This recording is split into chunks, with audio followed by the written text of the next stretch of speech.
It spans a generation gap and more, and it's a time machine. And many people come here because they want to go back in time. And what they're really looking for is a glimpse of themselves and their forefathers, perhaps. Steam and steel? When I get inside, take the elevator to the fourth floor, report to the tour center, okay? When they come aboard and they stop and they look around and they say, gee, does this thing really float? Will it really move? And how do you do it? We're actually gonna step on board. I think this is our group too. Yeah, I think so. This is, yeah.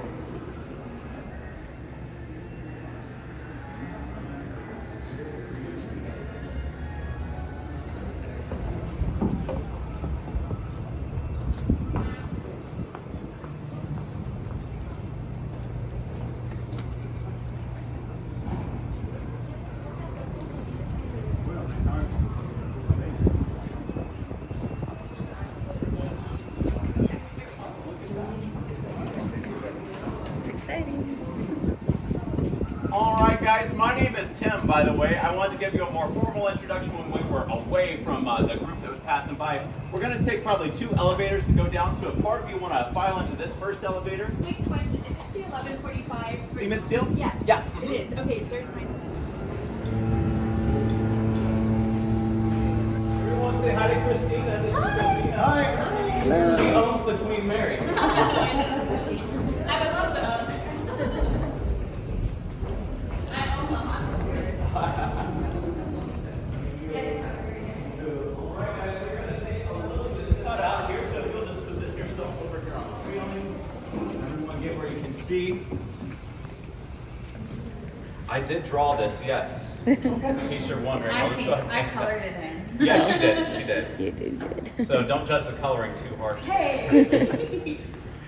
All right. Listen to your tour. Oh, yes, you sure do. I have an article. I'm sorry, do you have a ticket? No.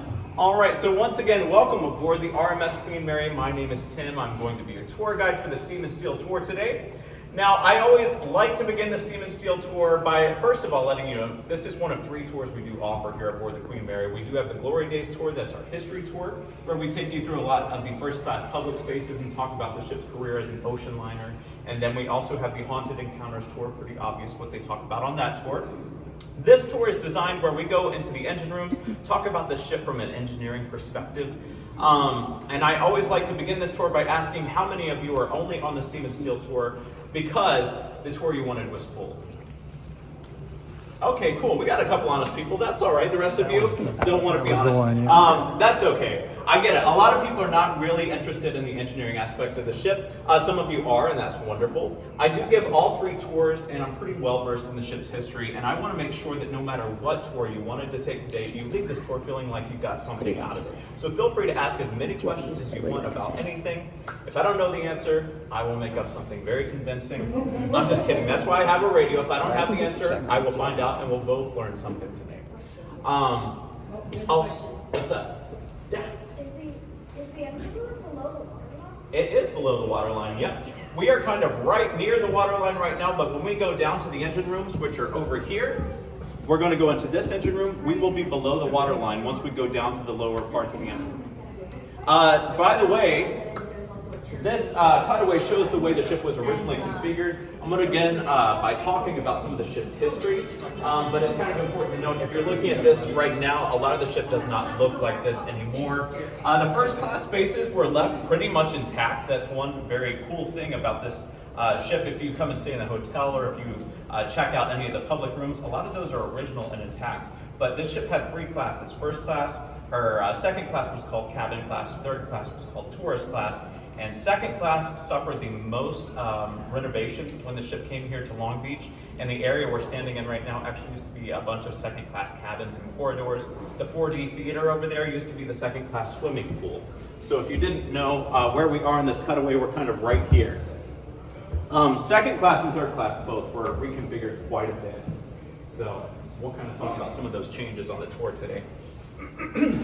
So let's begin this tour by talking a bit about the ship's history, because I think the history is important to have context, even talking about her from a engineering standpoint. So this is the RMS Queen Mary, originally owned and operated by the Cunard Line, which was one of the 2 largest passenger shipping lines in England, but also in the world at the time of her inception in 1926. Now, 26 is when plans first began for she and her sister ship, the Queen Elizabeth. What Cunard wanted was to have the 2 largest, fastest, most luxurious ocean liners in the world so that they could offer a weekly express transatlantic service between Great Britain and North America with just 2 ships. It had taken the 4 ships up until that time to do what these 2 ships were supposed to do. Construction would begin actually a few years later. Plans began in 26. They wouldn't begin construction until September of 1930 because the John Brown shipyard that was slated to build these ships in Scotland did not have a berth large enough to accommodate these ships. They had never built anything this large, so they actually had to build a space and a causeway to be able to manufacture these ships. So construction began in 1930, the John Brown shipyard in Clydebank, Scotland, but it would stop a year later because of the Great Depression. So for 2 years, yeah. Is the Queen Mary Bigger than the Titanic? I'm going to ask you to hold that question because right after I get done with the history, that's a question everybody asks, and I'm going to ask you if you think it's bigger or smaller. So a year later, construction stops. So for 2 years, it sits there with 2 tons of rust gathering on its hull. And the future of this ship, but also the future of the company, Cunard, remained uncertain. Now, I mentioned Cunard was one of the 2 largest passenger shipping lines. White Star was their rival. White Star, anyone know what they're famous for? I think you probably do. The Titanic, Oceanic. yeah. Titanic, you are exactly right. Cunard and White Star were the 2 big companies. Titanic was for White Star. Cunard had a bunch of other ships that were also very famous. So anyway, during this time, Cunard would file for bankruptcy. And White Star would also file for bankruptcy. Both companies were actually petitioning Parliament for the funds to continue constructing their vessels to hopefully save their company. Parliament said, we don't have the resources to support 2 major companies, but if you could agree to merge, we could support one enterprise.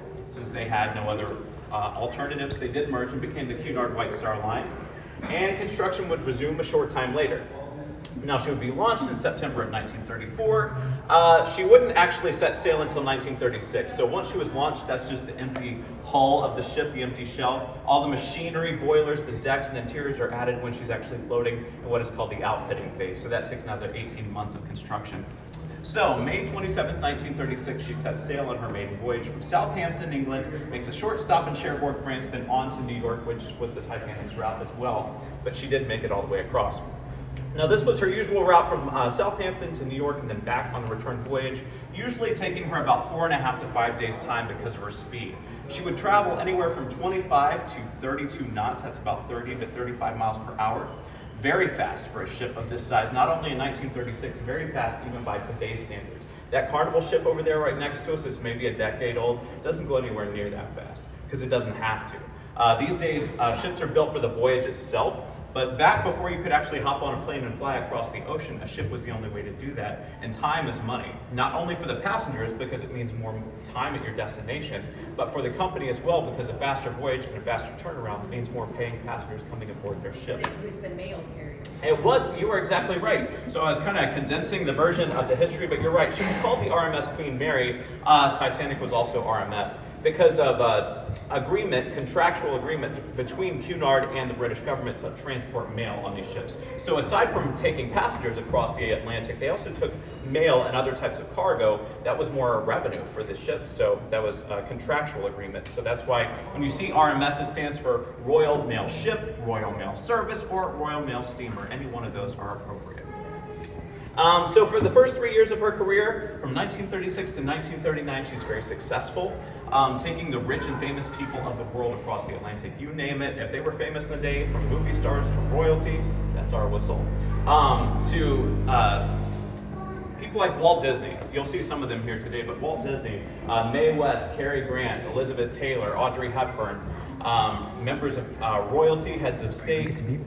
If they were a celebrity in the day, they traveled on a ship like this because it was very expensive and very exclusive.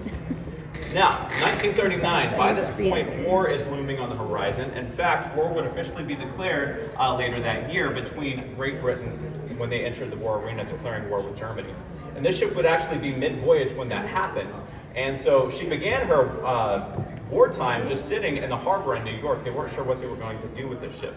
It wouldn't be until March of 1940 she was drafted into military service by the British Admiralty.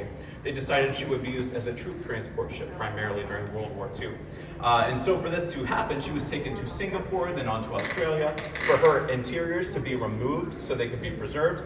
Her exterior was painted a battleship gray. She was outfitted with guns and anti-aircraft weapons. Also, evolving types of technology like sonar and radar were added during the war as well. She would transport, beginning in 1940, about 5,000 troops per crossing. So as a passenger ship, she was configured for 3,200 total. That's 2,000 passengers, 1,200 crew. But she's taking 5,000 at a time in 1940. But by 2 years later, 1942, she's taking 15,000 at a time. She would take almost 900,000 troops over the course of the entire war. She made 72 wartime crossings successfully. On average, that's about 11,200 per crossing is what she was averaging during those years. This is U.S. primarily. U.S. and also Canada when other forces joined in. Yeah. Yeah. Is Queen Mary bigger than Queen Mary 2? She is not. She is not. But that's an important thing to talk about too. When I talk about her size difference with Titanic, we'll talk about how she compares to more modern ships. So during the war, she served very successfully. She was such an asset, Hitler actually put a bounty on her and her sister, the Queen Elizabeth, of $250,000 in 1942 to any U-boat captain who could sink them because their size and their speed, they were so valuable. But no one could because they were simply too fast. Now, after the war, she would return to passenger service in 1947, restored to her former glory, and serve another 20 years, actually, as an ocean liner. But by the 1960s, you could now hop on a plane and fly across the Atlantic in about 7 hours versus 4.5 to 5 days. And so ships like this began losing money hand over fist. This would prompt Cunard to put the Queen Mary up for sale.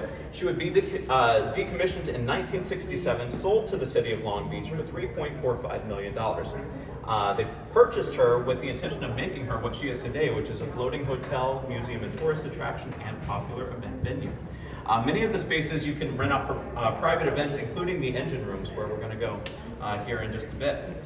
So she's been here ever since she arrived December 9th, 1967. Means this year she's been here for 56 years, so she's now a far longer part of SoCal history than she ever was as a British ocean liner sailing at sea. Lots of info in that first little bit. Any questions before we move on to the size? Yeah. I'm wondering, it just kind of came to mind too, like, do you know why and when they changed the route from, like, you know, how Titanic also went to Ireland? Like, when and why they changed that? What I would say, the reason they changed that, the reason ships before this era, both Cunard, the company that owned this ship, and White Star, their business model was a 3-class system: first class, second class, third class. But third class was the largest section of the ship. Usually about 1,000 people in third class because they were the poor immigrants that they were moving to the United States in search of a better life. They could always sell out third class because they were the cheap tickets. 1926, the U.S. had imposed strict sanctions on immigration, meaning that business model was no longer a viable business model. So they had to turn it on its head. The majority of the ship was now first class, second class was smaller, third class was the smallest section of the ship. And third class was still very expensive, even by today's standards. But I think for that reason, they kind of took Ireland off the list because one of the main reasons they went to Ireland was to pick up more immigrants. So ships like the Titanic, a lot of immigrants embarked in Belfast. Or Queenstown, I think, is where they actually picked them up. Yeah. Did she have enough lifeboats? She had, yeah, so actually every ship after Titanic is required to have enough lifeboats. So I will say during the wartime crossings when she was traveling with 15,000, in fact, July 1943, she set a world record for the most people ever carried on a single vessel on a single voyage. 16,683 people were on the ship. There were not near enough lifeboats for everyone aboard, maybe about half that. And it was such a risk doing that. Winston Churchill, who was the Prime Minister of Great Britain, was asked point blank by reporters, is it worth having these ships, both she and her sister ship, the Queen Elizabeth, overfilled past max capacity, traveling through dangerous waters just to get people to the front lines? And he said if it shortens the war by 1 day, then it's definitely worth it. So, but yeah, they, as a passenger ship, absolutely. Far more than enough for everyone on board. She had 24 lifeboats. Each one could hold 142 people. Each one actually had a 2-horsepower diesel motor attached to it. Now, during the war, they added extra boats. Winston Churchill had his own private lifeboat that had a machine gun on it. It's no longer on here. I don't know where it is now. Any other questions? All right, so talking about size, I'm guessing we have some Titanic fans here, right? I'm a Titanic fan too. The rest of you will convert you before the day is over. Do you think this ship is bigger or smaller than Titanic? Bigger. Bigger. Wider and longer. Bigger, yep. She's bigger, wider, longer, taller. Yeah, all the above. Now, a ship's overall size is measured by their gross tonnage. That's actually the volume of all the decks combined. So she is 1,019 and a half feet long. Her beam or width is 118 feet from side to side, and her height from her keel to the top of her forward smokestack is 185 feet. She has 12 decks inside, and her overall, let's talk about Titanic first, because we do have Titanic fans here. Titanic's gross tonnage was 46,300 gross tons. Her gross tonnage was 81,237, so almost double. Now, the biggest reason for that difference is because she had 3 more full-length decks than Titanic did. Her overall differences in dimensions, she's about 140 feet longer, 30 feet wider, 10 feet taller. But it still makes a big difference when you're talking about that gross tonnage. Now, ships today are much bigger than this ship. In fact, Royal Caribbean has a ship that's launched already. It's supposed to set sail next year. Royal Caribbean has the biggest cruise ships in the world, but I think they're pushing for a ship that's 2,000 feet long. The ship that I'm talking about right now, though, is 1,200 feet long, but it has 20 decks, and its gross tonnage is 250,800 gross tons. I cannot imagine a ship that massive, but it dwarfs the ships like this. Even the Carnival ship over there dwarfs this ship. But they're designed very different today. The way that they actually move is very different. So this ship, we'll talk about her boilers and such here in a second, but she had 4 propellers and what is called a fixed propulsion system. So those propellers did not, the propellers themselves would spin, but the shafts they're mounted on remained stationary. And she was steered by a central rudder. So between the 4 propellers, she had one central rudder that was the biggest rudder ever installed on a ship up until that time. 3 stories tall, 140 tons, and as that rudder turns back and forth from side to side, that's what helps steer the ship. But she could not move easily from side to side. It would take her a half mile to turn 180 degrees. Ships these days, their propellers are actually mounted on what they call propulsion pods. They're actual pods that swivel. There's really no need for a rudder because they can direct that thrust in whatever direction they want. So the Carnival ship here, if you watch it take off today, it will take off sideways from the port. And once it gets out to open water, it will turn and go in the direction it wants to sail. This ship could turn a little bit, but it was mainly just driving forward, and it wouldn't make any severe turns. If they did, it would be an extreme emergency situation. But all 4 propellers were 18 feet in diameter. They were all 32 tons, made of manganese bronze. Each one could be driven independently of the one next to it. So that means they could turn one propeller, they could turn them all different directions. They would use that for micro precision steering if they had to move the ship into port or out of port under its own power. Most of the time, these old ocean liners used tugboats to get them into port because it was tight spaces. But there were times in her career where there were tugboat strikes in New York, and the captain of the ship would have to pilot her in under the ship's own power. So they would use maneuvers like that, turning just one propeller at a time to kind of steer her as they went. It's just quite an incredible feat to think about doing something like that with this ship. Yeah. I'm not sure if I remember this. Were the propellers, when they were originally put in, were they 3-bladed or 4-bladed? They are 4-bladed. 4-bladed. And they were actually originally bigger. She was outfitted with propellers that were 35 tons apiece. They were 20 feet in diameter, but they produced just a little too much vibration when they spun. So they actually took her out of the water and put her in a dry dock after a few voyages, outfitted her with propellers that were slightly smaller, and that seemed to make all the difference. That was the size of propeller they kept throughout the rest of her career. The Normandie had that same issue. Yeah, and Normandie was her big rival. Yeah. So they were constantly battling for speed. And I think that's why they noticed the vibration. This guy's talking about the Normandie. The Normandie was a ship owned by the French line. And this ship was known for her Art Deco interiors. The Queen Mary, the Normandie was like the height of Art Deco styling. It's my favorite ship from the era, I'm not gonna lie. But these two were constant rivals throughout the first part of her career. See, this ship was designed, I said in the history portion, to be the largest and fastest ship in the world, right?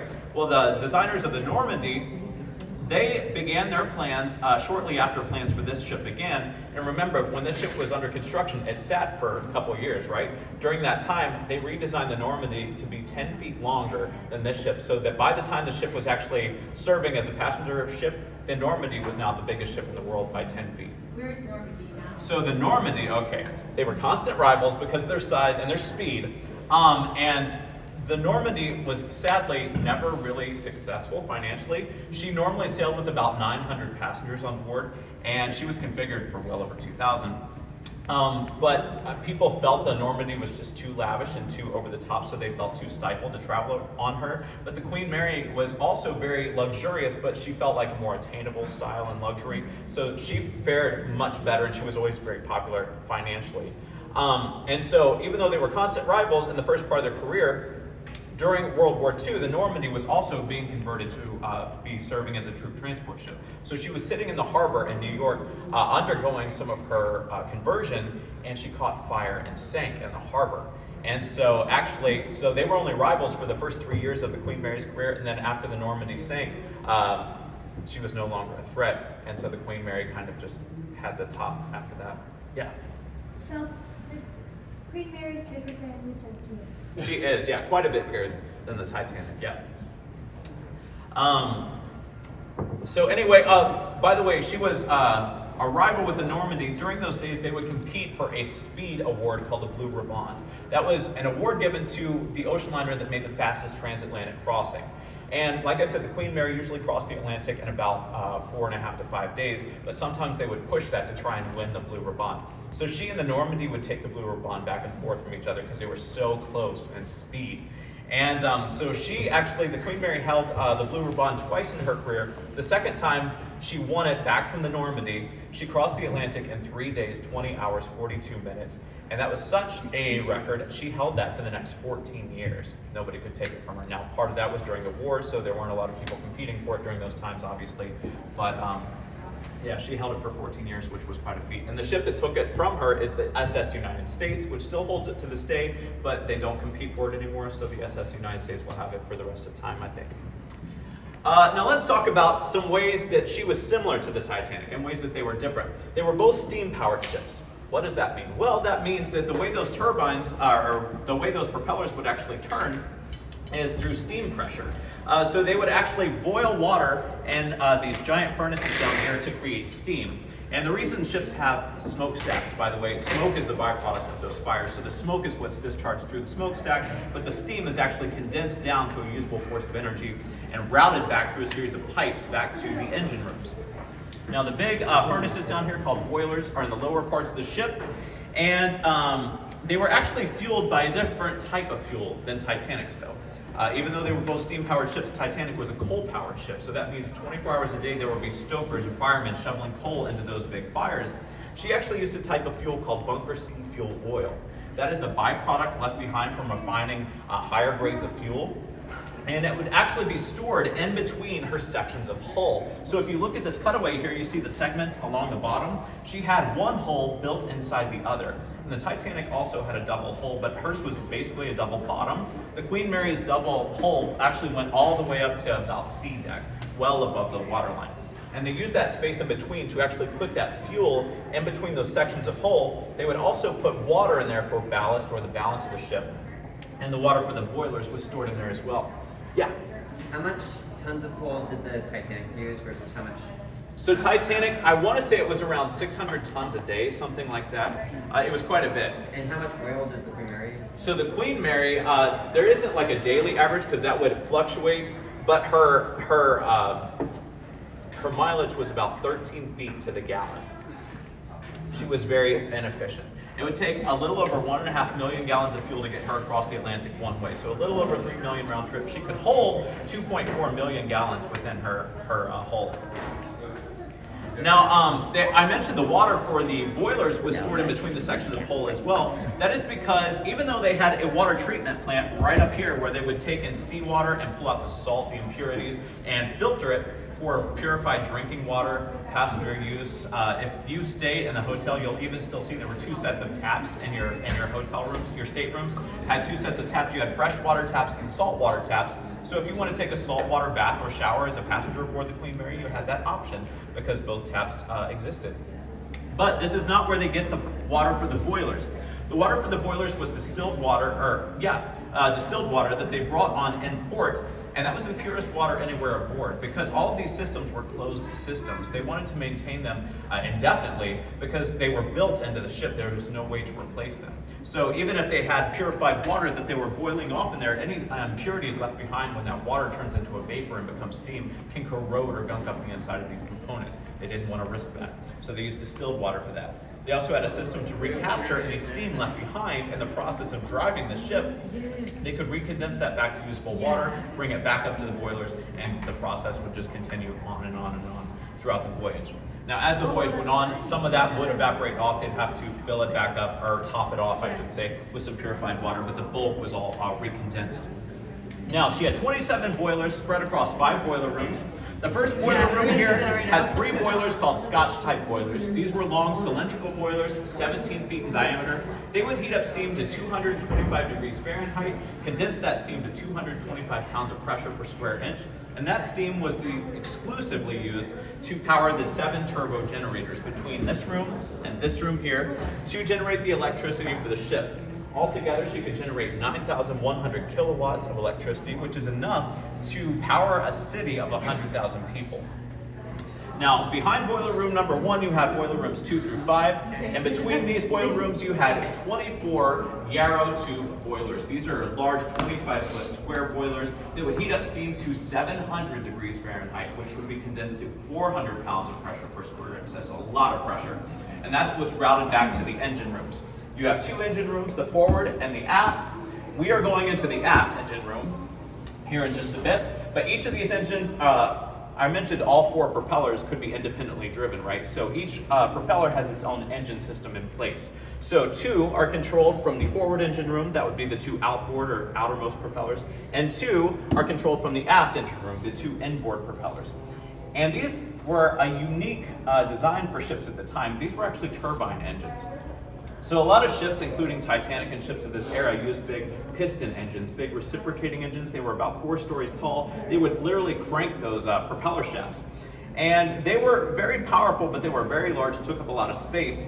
And Cunard tried to pioneer the use of turbines. And so turbines are what they kind of used exclusively throughout most of their ships during this era, and they were actually called quadruple expansion turbines. So there were a series of 4 turbines that made up each engine.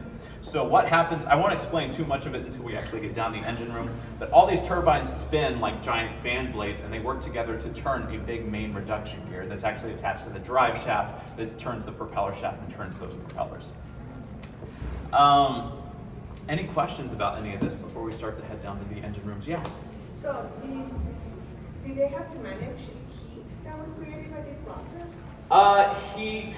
Or not really? I mean, yes and no. So in the boiler rooms, up here where the giant furnaces are, these were all sealed off with watertight bulkheads, and they were actually sealed off and pressurized to be airtight from external air, so that all the oxygen in the room constantly was forced back into the fires to burn them more efficiently.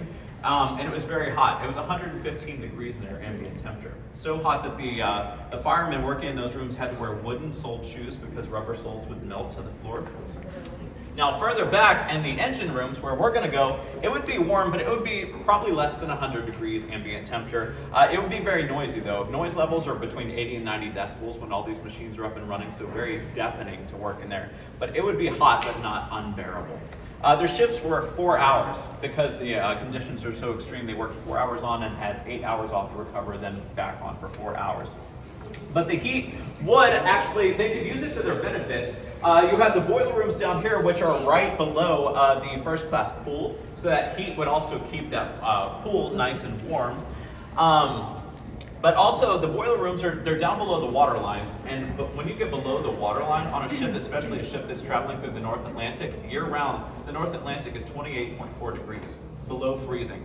And so it kind of just helps to balance that temperature a little bit, just organically.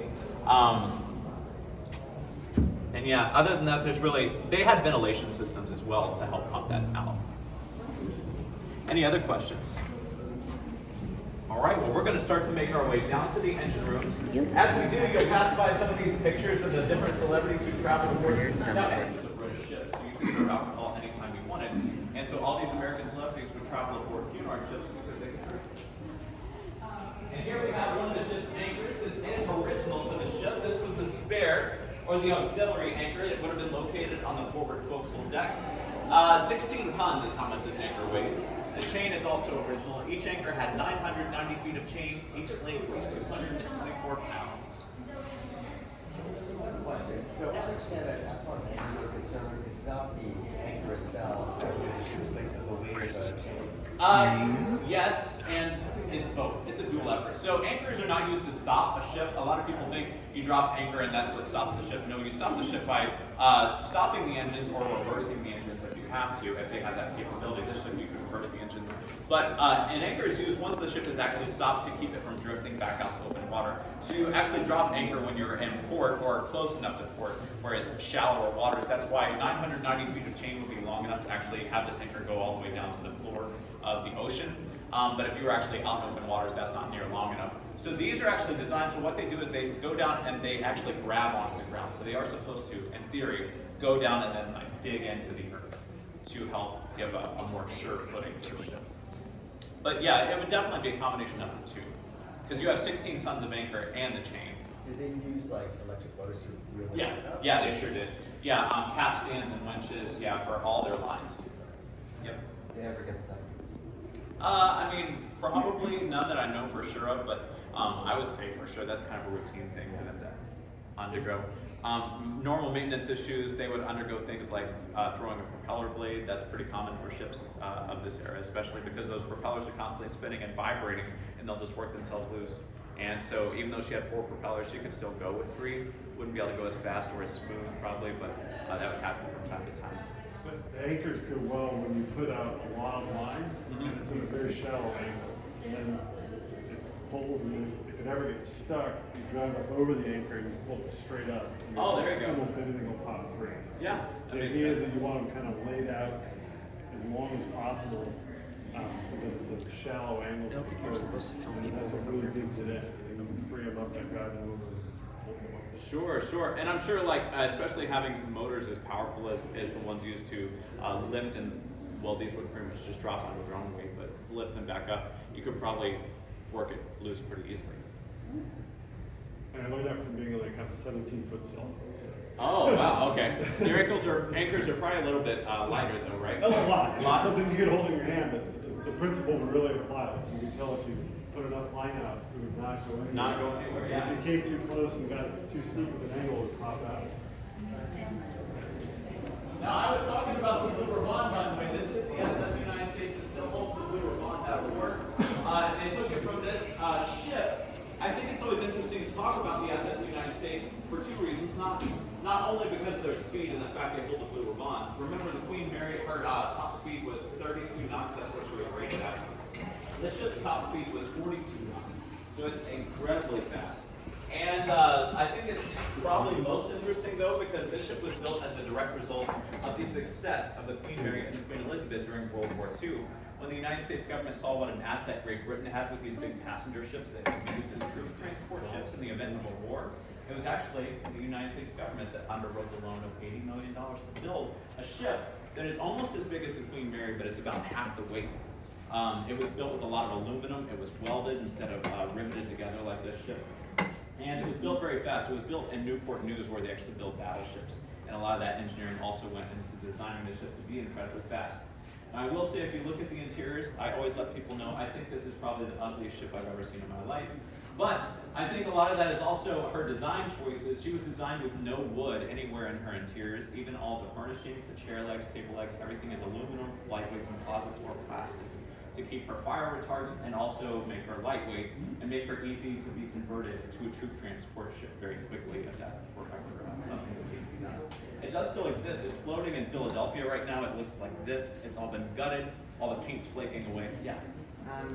I remember like the specific factoid of like the SS United States was so fireproof that the only two things on the ship that could theoretically burn with the piano and the butcher's block. That was it.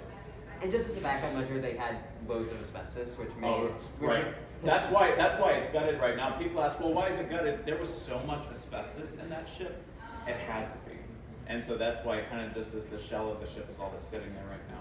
And even this ship, there was a lot of asbestos in this ship. I mean, everything in that era was, asbestos was very fire retardant, still is. And they had fire suits that were actually, they would don fire suits if they had to, that are still on the ship, made of asbestos. They're now encased in glass cases, just so you can see them, you can't touch them. But we're gonna make our way down to the engine room. Now the stairs we're descending, the platforms we're standing on, none of that is original. All the machinery you see is original. You can still see the catwalks in this room though. If you look over the side, you'll see the narrow passageways, like also on the side.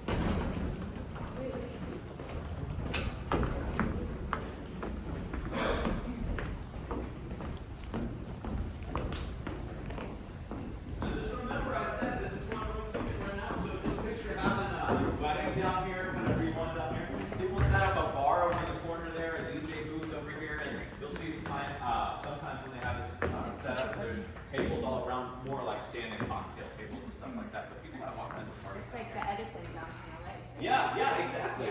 Yeah, cool space for that. Are you only here with like a tour guide or? Here in the engine rooms, no, this is open now. It's open every day from 11 to 6. So if you have access to the ship, you have to pay to board the ship, and that gives you a tour of your choice. But if you're staying in the hotel, or if you are on one of the tours, you can come here anytime from 11 to 6 today. Those doors will be open, and it's all self-guided. You spend as much time as you want down here. And you can even eavesdrop on a tour, I guess, and get some of the information for free. But here's some of the original catwalks over here, what I was talking about. This is the way that people would navigate around this room, just on narrow walkways like this. Imagine being underneath and somebody drops their wrench on your head. Right? Now this is one of 2 engine rooms, and remember, each engine room controlled 2 of the propellers. So this is the aft engine room, controlled the 2 inboard propellers. There would be another engine room just on the other side of that bulkhead, forward, that is forward up that way, and this is aft. And the other engine room would look identical to this. And because all the engines were the same, you can almost imagine this room divided in half right here. Everything on my right-hand side, there's a mirror image of it on the left-hand side. So if there's something you can't see on one side of the room, just go look for it on the other side. You'll probably see it over there. Yeah? Are you below waterline? So we are at the waterline right now. When we go down to the next level, we'll be below the waterline. We're kind of right at it right now. Actually, I would say it's kind of right where you go from that platform down to here. So technically, we're kind of right below the waterline right now. Now, the way that these turbines would work, remember they're turbine engines. They look like a big jet engine, those fan blades you see on a jet engine. That's the way these systems would move. And what they would do is each turbine starts spinning as a result of coming in contact with that steam pressure. And each turbine spins at a very high rate of speed, but when one turbine engages, it engages the turbines next to it. Because what happens, the steam is coming through these giant pipes labeled high pressure ahead steam that's coming from the boiler room. That big pipe continues all the way to the aft end of the room back here. It first comes in contact with the high pressure ahead turbine, that white casing right here. And so inside that casing is a series of big turbines that spin at 1100 revolutions per minute. That's very fast, but that's not a lot of power. You need more torque to be able to turn those big 32-ton propellers, especially at the rate of speeds this ship would travel. So they transfer that energy from one series of turbines to the next, and each one spins slower than the one before it, but they get more torque out of it.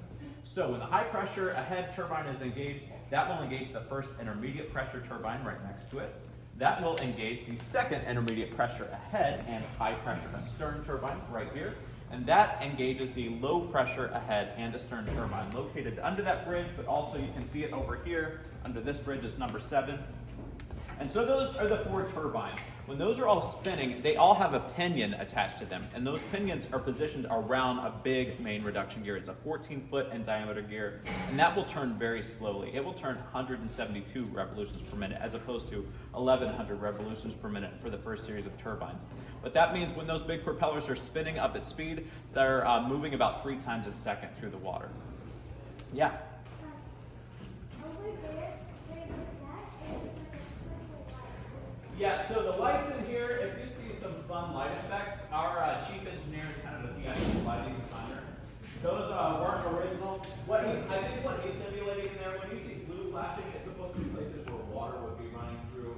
If there is orange flashing, it's supposed to be like sparks. You wouldn't have fire in the engine room if you do that as a bad thing. Yeah. When is the last time you seen 1967. So this ship came here December 9th, 1967. It actually was sold to Long Beach earlier in the year, and it was decided that it would come on a cruise. They dubbed it the last great cruise. It was a big marketing publicity thing for the company. So they sold, actually, let me backtrack. The reason the city bought this, it was actually really fortuitous for them to do this. They were in the process of building a big attraction down here on the harbor. They wanted to partner with Jacques Cousteau and build a big maritime museum exhibit with a hotel, convention center, attraction, all the works. And they were building something from scratch, and around the time they were finalizing plans, this ship came up for auction, and they thought, well, this is perfect. We can buy this old ocean liner that's a piece of maritime history. It can serve as the museum and attraction, the hotel, the convention center, everything. It's a one-stop shop.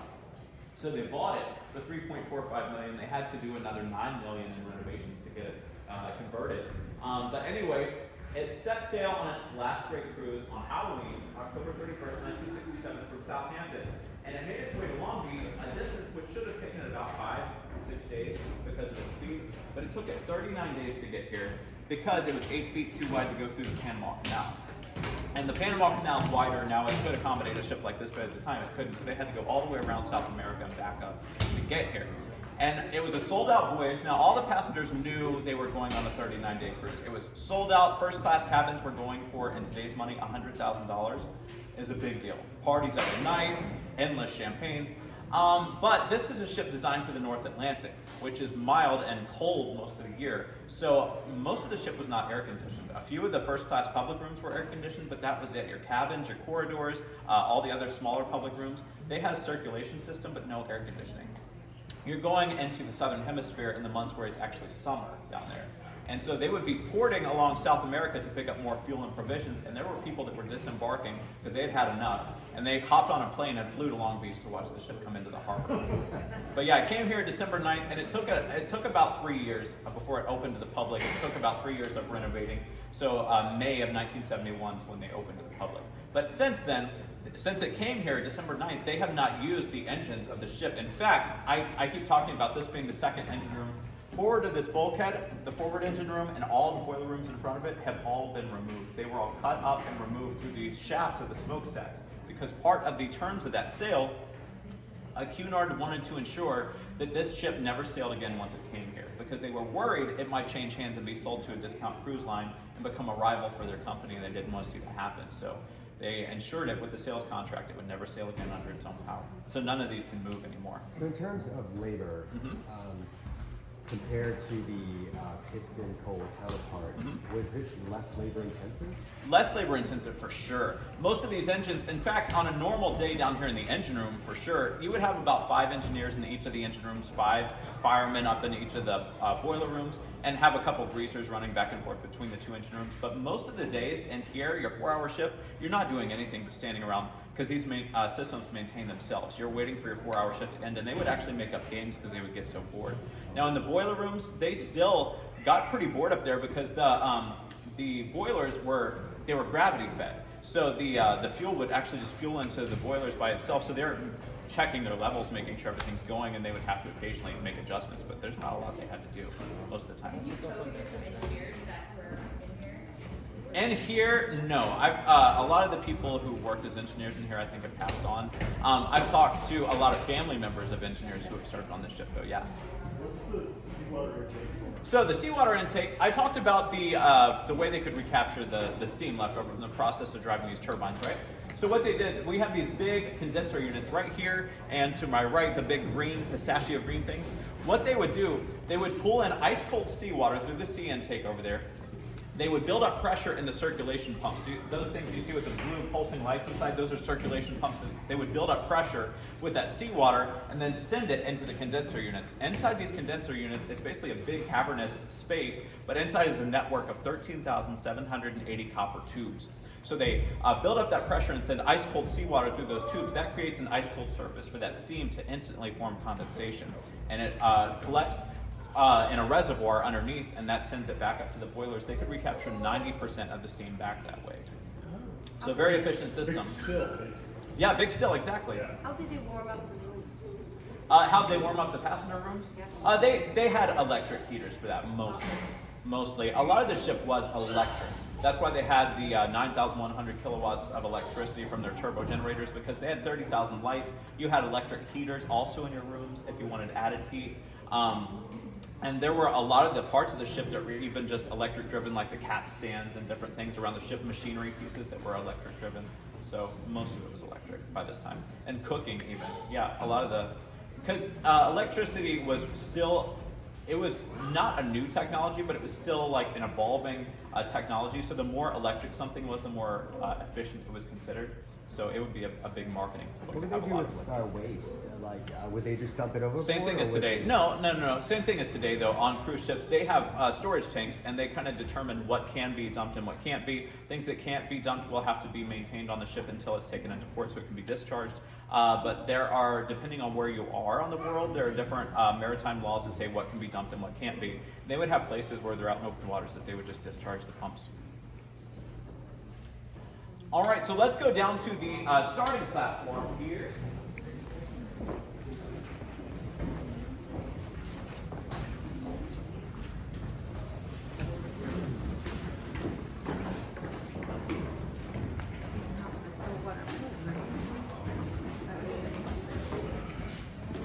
Get the saltwater pool going right now. That would be a big job if they could make that happen. All right, now this is the starting platform, the control panel, either term works. Each engine room would have one, and this is basically like you have the bridge of the ship, right? Up on the very top deck where the captain or the officers pilot the ship. Down here in the engine rooms, this would be the equivalent of that. This is where you stand ready for orders to be given, and you carry out those orders here on the control panel or the starting platform.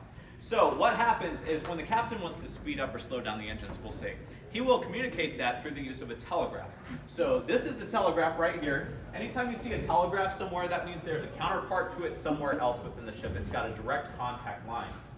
So up on the bridge, there's a contact for each one of these. Each one of these represents the different engines located in this room. So I'm in charge of the port inner propeller on this side. That would be the starboard inner propeller over on that side. So what would happen for them to give me a change in order, they would, on the bridge, move this lever back and forth on the counterpart that's located on the bridge. That will signal an alarm bell down here letting me know there's a change in command coming. I will watch my telegraph for this green indicator arrow to move to show me the new command I've been given. I repeat the command back in the same manner. On the bridge, their green indicator arrow is going to change to show them I received their order and I'm now carrying it out. Now I have to physically do that, and these valves are how you do that. By opening and closing these valves, you can see right now I'm shutting off the flow of steam going back to the turbines by closing off this valve, and then I can open it just by reversing it the other direction. So this is the valve that's used for moving ahead on the ship, full speed ahead if you need to. But to reverse the engines, you actually use these valves over here. Now these were only used basically in an emergency situation, because when the ship is traveling full speed ahead, let's say 35 miles per hour, 32 knots, if we had to throw the engines into reverse to try and stop the ship, it's going to take 10 miles for the ship to come to a stop. So that's a bad day already, because you're probably not going to stop in time. Also, if the systems are running full speed ahead and you throw them into reverse, you can actually rip things out of their housing. You don't want to risk anything like that. So their best bet, anticipate any speed, slow down, or stop altogether. Just cut the power to the engines, let the ship drift to a manageable speed, and then stop it from there. Where does the steam go when you shut the valve? When you shut the valve? Yeah. So you'd have to discharge it certain ways. There are different levers and valves that you can release that steam. It'll discharge usually through the smokestacks. So if you have a buildup of pressure, that's what you would have to do in an emergency situation. If you had to stop the ship, like for instance, when you think about like the Titanic, it hit the iceberg, right? And then it stops. You have all this steam pressure built up in these pipes. They had to discharge it ASAP through the smokestacks, blasting that steam off, because if you don't, you'll have systems blowing all over the place. Any questions about the starting platform? Yeah. So, what is that emergency valve for? Oh, that's another release valve. So if you had to release some pressure, you would do it this way. This isn't the main release valve, it's one of them. And also, how deep is it? Oh, so we're actually going to go down one more level here in a second, so we'll show you. When we go down to the next level, we'll be at the very bottom of the ship. We will. Now this is another telegraph. This is a different kind of telegraph. Instead of communicating for the engines, this communicates with the boiler rooms. They have periscopes that can peer up into the smokestacks to see the color of smoke being sent out of the boilers, and they can determine how efficiently they're burning those fires. So if there's too much black smoke, they know there's too much fuel being burnt off. If there's too much white, there's too much oxygen in the fires. They want it to be as clear as possible, and this is the way they communicate with the boiler rooms to take those readings. And they know what they have to adjust from there. You do also have phones down here. These phones are also hardwired to the bridge. They're specially designed loud phones, so they have this long earpiece and mouthpiece, so you can hear over the sounds of the engines and machinery down here. These are also sound powered, so they will continue working even if all the electrical systems on the ship go down. They continue to work. So you were talking about the people that you talked that worked here. Mm-hmm. How that were they after? Oh, well, I was talking to their kids, not them physically. No, but their kids. Oh, I didn't ask them specifically. I would imagine, well, my dad used to work in a factory that had a lot of sounds, and usually what it is, you have different frequencies that you lose on your hearing. So certain sounds you can still hear just fine, and certain sounds, like once it goes down so low you can't hear it, or once it goes so high you can't hear it.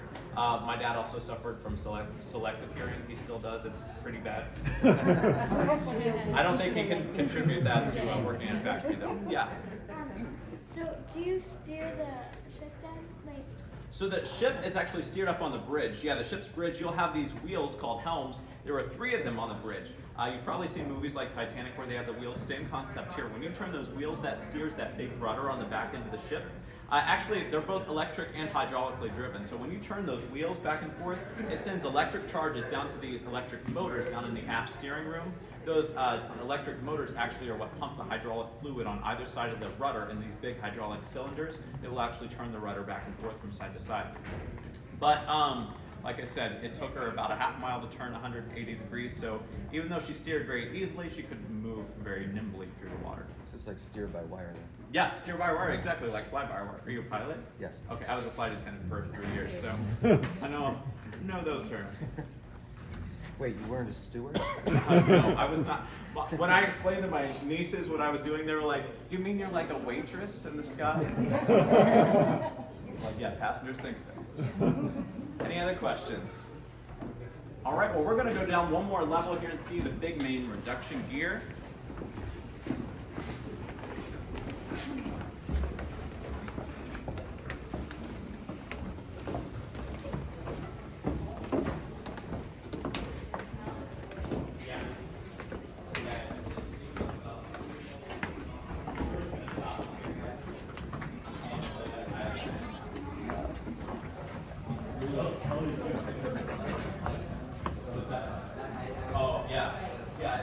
This is the thing I said. I think he was doing it to emulate sparks. I don't know though. I saw that from the level up there. Oh, wonder what it was, yeah. Oh yeah, so who's my guy? Were you the one asking how deep it was? So this lowest platform we're on right now, the floor of the ship is actually just directly, if you look over these sides, you can see the floor of the ship right down there. That's the floor of the ship right there. So that's the very bottom. So there is no water in the engine rooms, by the way. If you hear people say, "Oh, I hear the Queen Mary's engine rooms are filled with water," no, there's no water down here. If I saw water down here, I wouldn't be down here. But remember, I mentioned when we were up at that cutaway, she was built with a double hull, right? So even if she had places in her hull that do at some point give way and breach, she's got an inner hull that has never seen water. So she would still be structurally sound. Titanic had a double bottom, yeah. Now, Titanic's double bottom only extended basically maybe close to the waterline. It wasn't quite up to the waterline. And as a matter of fact, Titanic was built with a double bottom. Her sister, her predecessor, the Olympic, did not have a double bottom until after the Titanic disaster. Then they went through the major expense of adding a second one to her as an added safety measure. A lot of safety deficiencies were realized after the Titanic disaster, and it affected everything. Even if you hop on board the Carnival cruise today, a lot of the things that you encounter are a direct result of the Titanic disaster.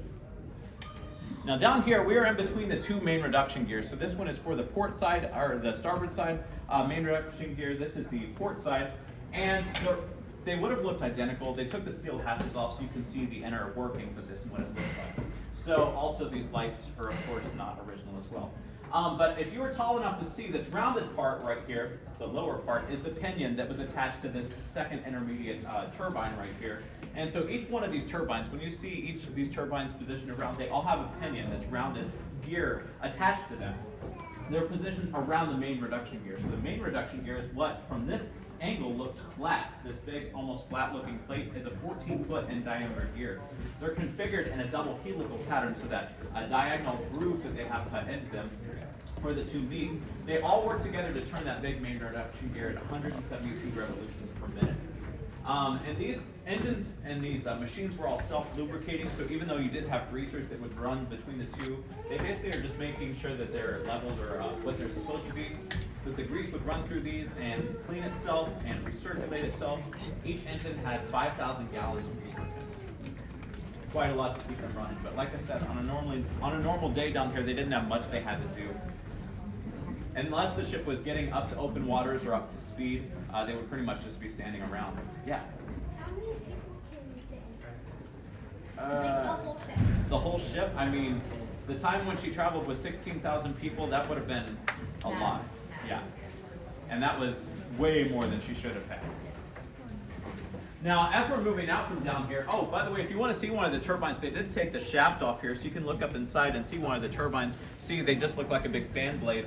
Altogether, there were 257,000 blades on all the turbines here.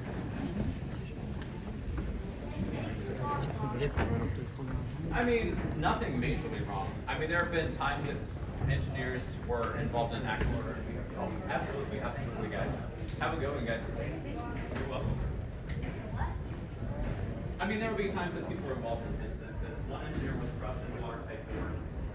But most of the time, no, everything was safe and exactly as it should have been. Now, as we make our way up here, you'll see the difference here between these two second intermediate turbines.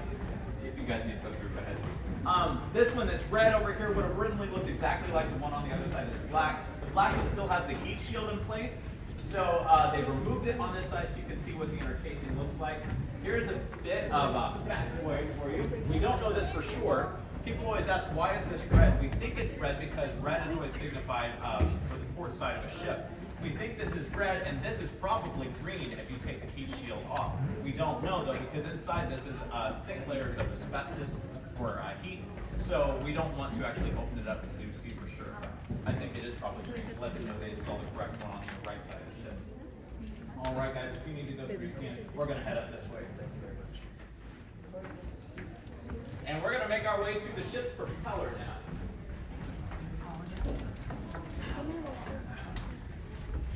Go ahead. Oh, gotta make sure. Watch your step. Maybe I'll sue. Yeah, let's do the loans.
Each weighing some 35 tons, the 4 propellers made from turbiston castings are the largest that have ever been made. They're driven by 4 sets of quadruple expansion reduced gear turbines, each having 257,000 blades, all hand set. Developing 50,000 horsepower, they turn at 3,000 revs per minute.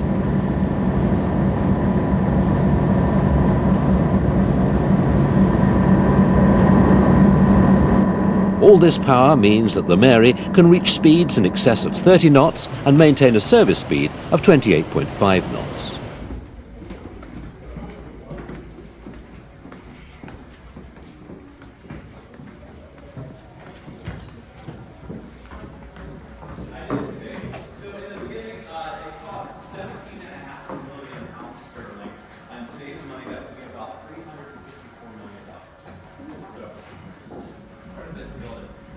They used a lot of wood in the interior, so much that you couldn't even build a ship like this today. It wouldn't be legal to have this much wood in a ship.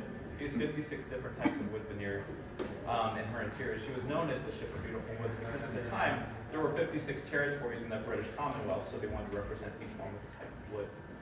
But yeah, so because of that, she was actually the first ship with an integrated fire sprinkler system. So these sprinklers are all original. She had fire stations throughout the ship to isolate and contain fires.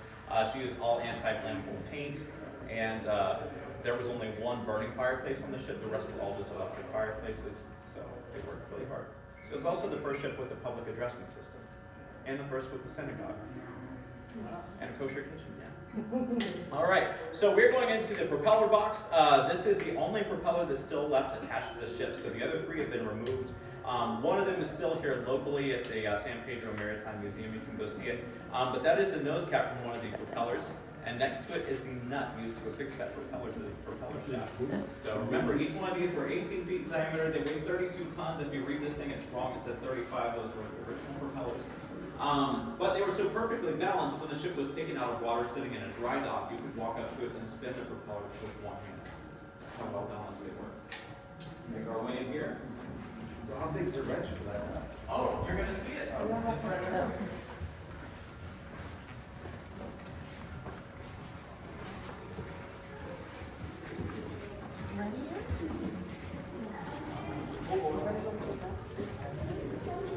It's well, it's not really. So the reason you see the big box on the outside of the ship, we're standing inside the box right now, because the propeller is completely housed in fresh water. Outside is salt water, so we built a box. That's actually the floor of the box, not the floor of the bay out here, so that we can keep all fresh water in here. So just picture that propeller turning 3 times a second. How much weight that would make. All right, guys. Does anybody have any other questions? Anything you hadn't thought to ask before? So it's in the ocean right now? We are floating. Yeah, we're floating. We're not technically in the ocean because we're in the harbor. Yeah. But yeah, we are right next to the ocean, and we are floating. So if you come to the ship, or if you happen to be staying aboard the ship, you'll see later on today, as high tide starts to come in around sunset, it starts to move a lot. You will hear the gangways creaking, and it sounds really eerie, especially if you're here as late as like 11 o'clock at night, because high tide's still coming in. And those gangways get super steep, and it makes the ship groan, and it sounds really scary. Yeah. People say they have in the engine room for sure, and in here they have as well. Yeah, people say they see ghosts all throughout the ship. Oh yeah, I've heard this on. Yeah, a lot of people say that. That couldn't turn. It couldn't turn it anymore. Well, obviously she doesn't have the power to. Now, if you're asking, is it physically possible to still turn it? Believe it or not, it probably is. When the ship first was open to the public, for maybe a decade or 2, they had a little motor attached to that, and it would turn that very slowly, just so you could see it turn in the water. But no faster than it was turning, they realized it was creating enough of a wake. It was pulling this box away from the ship, so they stopped moving it altogether. And that was going back to, I was surprised to find out how small the motor was to turn that propeller just for display purposes, but that goes back to how well balanced they were. It took so little to actually turn that propeller. They could do it with a small motor. How deep is it? It's only like 26 feet in here. And actually, actually where the ship sits. The waterline is technically where you see the difference between the white and the red. That's supposed to be the ship's waterline. And here it's much lower because we want you to be able to see the propeller really well. But if you look outside the ship, you'll also see the waterline is a lot lower than where it's painted on the ship. That's because when they removed all the pieces of machinery, that affected the weight of the ship quite a bit. So it sits a lot higher in the water now than it would have when it was sailing at sea. Is there any significance to the color used in the ship?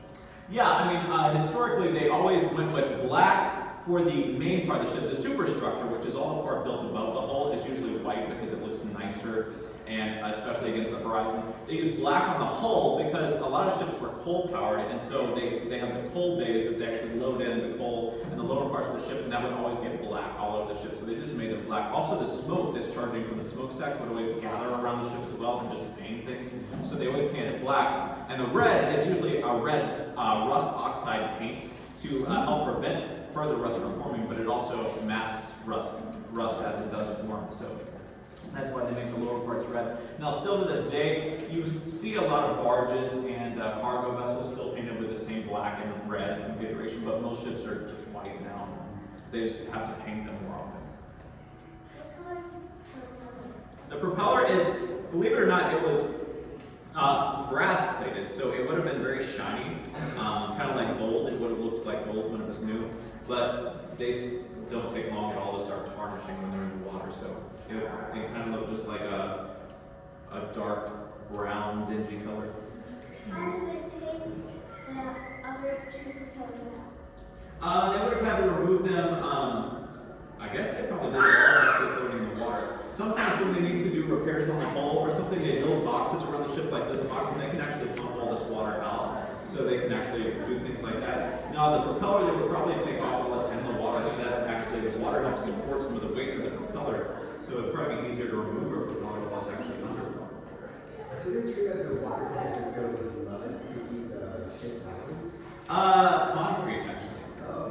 So they did put concrete in there to create like big ballast, yeah.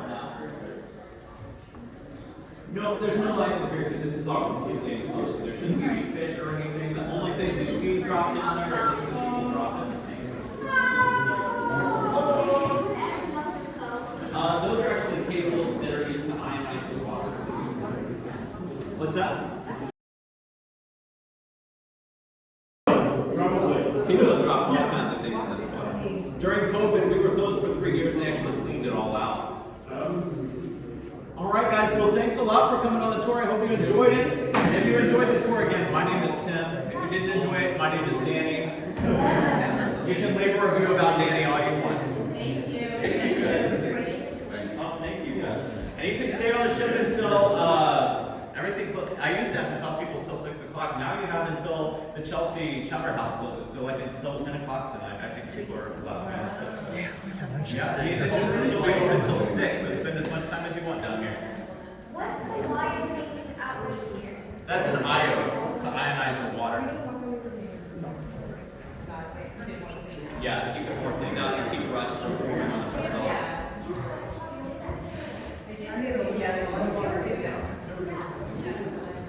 It does, doesn't it? Bye, guys. Yeah. Oh, and by the way, somebody was asking about the wrench to turn that nut. It's actually right out here, hanging on the wall. This is the wrench right here. They would hoist this wrench up onto the nut and then drive it with sledgehammers. That's why you see it's all barked off on the side here. They smack it with sledgehammers to turn it around and around and around. It takes people stronger than me to build a ship like this. Okay, so one person. Yeah. I mean, based on these pictures, I would say probably takes about 5.